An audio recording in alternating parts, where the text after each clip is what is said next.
कपड़े धोने वाली बहू। शादी के पहले से ही विभा को कपड़े धोने का बड़ा शौक था। कभी नल के नीचे तो कभी तालाब के पास। अरे मेरी नीली वाली लुंगी नहीं दिख रही है। विभा की अम्मा कहाँ रखी है लुंगी? अरे वो तो विभा ने परसों ही धोकर रखी थी आपकी अलमारी में, देखो वहीं होगी। वो ना मैंने आज धो दी, मुझे लगा कि गंदी हो गई होगी। अरे कैसे गंदी हो गई थी, उसे तो मैंने पहना भी नहीं। हे भगवान, इस लड़की के कपड़े धोने की आदत से परेशान हो गया हूँ मैं। जितना तो घर में राशन नहीं आता उससे कहीं ज्यादा डिटर्जेंट पाउडर का खर्चा है। इसकी शादी करवा दो, शादी जाए अपने घर में ही करे काम, फिर चाहे घर के कपड़े धोने हो या पूरे गांव के। हाँ ठीक बोल रही हूँ, देखता हूँ मैं कोई लड़का। वो दिन भी आ जाता है जब विभा को देखने लड़के वाले आ जाते हैं। लड़की मुझे अच्छी लगी। होने वाली सास कहती है, बेटी अगर कुछ पूछना है तो पूछ लो। वैसे तो हमारी लड़की बहुत ही शर्मीली है, जो बोल दो वो मान लेती है, इसे क्या पूछना होगा। अरे कैसी बात कर रही हो माँ, मुझे इन लोगों के घर रहना है, सवाल तो कई है। हाँ हाँ बेटा पूछ लो ना, क्या पूछना है। आप लोगों के घर कपड़े कौन धोता है? सास का मुंह बन जाता है। देखो अगर तुम ये कहना चाहती हो कि तुम्हें कपड़े धोने नहीं आते तो सुन लो, कपड़े मैं ही धोती हूँ, लेकिन तुम्हारे आ जाने के बाद मैं रुमाल तक नहीं धोऊंगी। अरे चुप रहना भाग्यवान, बहू बेचारी घर आई नहीं, उसे डराना शुरू कर दिया। वो क्या है ना बिटिया, अभी तक तो ये कल्लू की माँ ही धोती थी, लेकिन अब तुम्हारे पापा तो दहेज में वॉशिंग मशीन देंगे ही। तभी विभा की माँ बोल पड़ती है, सवाल भी पूछा तो क्या, वैसे भाई साहब मशीन की तो फिर भी कपड़े धोने की कैपेसिटी होती है। मतलब जो बिटिया दे रहे हैं ना विभा, इसे कपड़े धोने का बहुत शौक है। ये आप लोगों की क्या आस पड़ोस गांव मोहल्ले सबके कपड़े धो दे और उफ तक ना करे। बाहर देखा नहीं आपने कितने कपड़े सूख रहे हैं, सब हमारी बिटिया ने ही तो धोए हैं। बस भी करो ना माँ, शर्म आ रही इतनी तारीफ सुनकर। और तो और एक दाग निकाल कर दिखाओ तो मान जाऊँ। हाँ अच्छा माफ करना बेटा, मैंने गलत समझा, हमें तो रिश्ता बहुत पसंद है।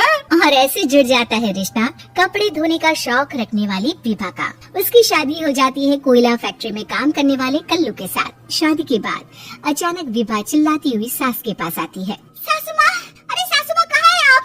ये तो धोखा है, धोखा दिया आप लोगों ने मुझे।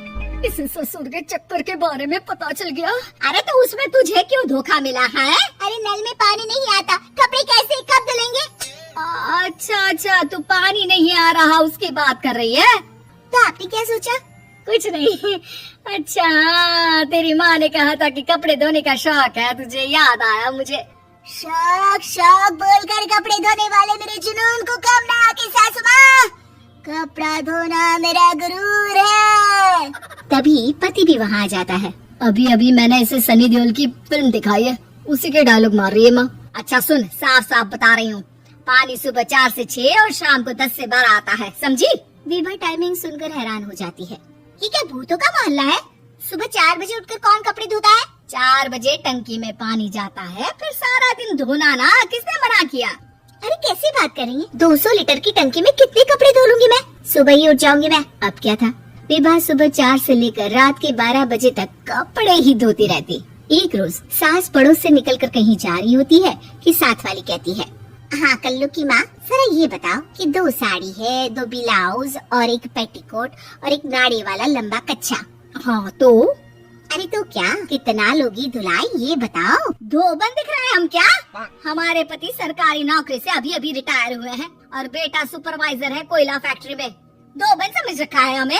हाय रे कल्लू की अम्मा, माफ कर दो, वो तो मोहल्ले में यही सब बता रहे थे कि तुमने बहू को कपड़ा धुलवाने के काम में लगा दिया है। सास को पड़ोसन की बात सुनकर गुस्सा आ जाता है। वो घर पहुंचती है जहाँ घर के बाहर ही इतने सारे कपड़े सूख रहे होते हैं जितने कि किसी धोबन के घर पर। अरे ओ कल्लू की दुल्हन, बाहर निकल। माँ जी यहीं आ जाओ, बाथरूम में चादर धो रहे हैं हम। अरे अभी हम धोते हैं, तुमको बाहर निकलो। ये आस पड़ोस वाले बोल रहे हैं कि हम बहू से कपड़े धुलवा कर उसे कपड़ा धोने वाली बना दिए हैं। अरे छोड़ो ना माँ जी, किन लोगों की बातों में आती हो?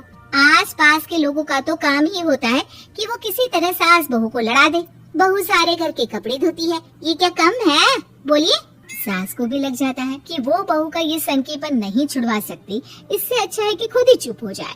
एक रोज सास और बहू मंदिर जाते हैं, जहाँ सास की साड़ी वहाँ खड़ी भीख मांगने वाली से मिलती है। माँ जी क्या बात है, आपकी आपकी साड़ी उस भिखारन से कितनी मिल रही है ना? हाँ हाँ देखो तो, दोनों की साड़ी मिल रही है। क्या बात है कल्लू की अम्मा, तुम खुद को तो अफसर की बीवी बताती हो और ऐसी सिंपल सी प्लेन साड़ी पहनकर घूमती हो।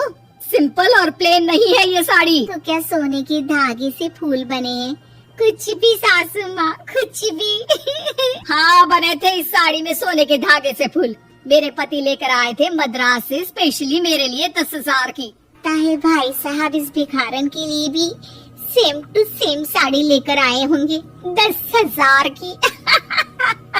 सास उस वक्त तो कुछ नहीं कहती, लेकिन बहू के साथ घर आती है और अलमारी से एल्बम निकाल कर लाती है। ये साड़ी देख रही है, ये वही साड़ी है जिसे मैंने अभी पहना था। इस साड़ी में ये जो चमकदार फूल दिख रहे हैं ना, ये सोने के धागों से काटे गए हैं।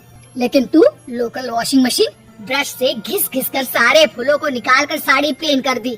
मुझे माफ कर दीजिए सासू माँ। और तो और, जब मैंने तुझे तेरी गलती के लिए कुछ नहीं कहा, लेकिन तूने तो सबके सामने मेरा मजाक ही बना दिया। क्यों? बहू को समझ में आ जाता है कि अब से उसका कपड़े धोना बंद।